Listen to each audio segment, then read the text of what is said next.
Grace and peace be with you. Hi, my name is Mark. I'm the pastor at Sycamore Creek in Potterville. I have another brief thought for you today as we continue our way through the New Testament and the New Testament Challenge. We are on day 17 of the New Testament Challenge. We're beginning to read the Gospel of Mark today with chapters 1 and 2. And we are also continuing with 1 Corinthians 5 through 7. I want to share a brief thought today on 1 Corinthians, and in chapter 5 through 7 there's a lot there, and this is definitely a different book than what we've read so far in the New Testament. It's much different than Hebrews, much different than Romans, and a lot of what Paul is giving here is very practical instruction. Now, one of the things that's helpful to keep in mind as we read 1 Corinthians 5 through 7 is that Corinth was a crazy city. A crazy city. You think today in the United States, you think across all the different cities there in the U.S., Corinth is probably most like Las Vegas. Las Vegas is a city where anything goes, and it's an amazing place where whatever desire you have can be pursued.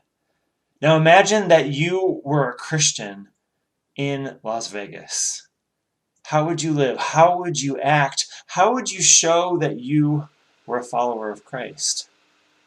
You see, the temptation in Las Vegas and the temptation when we are in the midst of a culture that is going one direction is to go along with that culture in the same direction.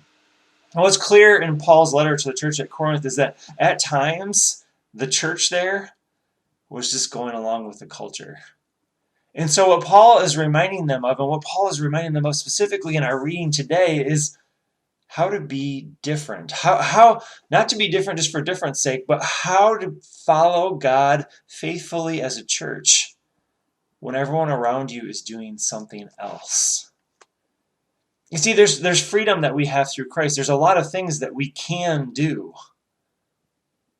But Paul is reminding us that just because we can do it doesn't necessarily mean we should do it, and that we need to very carefully evaluate the things we are doing and whether they are allowing the light of Christ, the life of Christ, to be present in us or not. And that's true as individuals. That's also true as a community.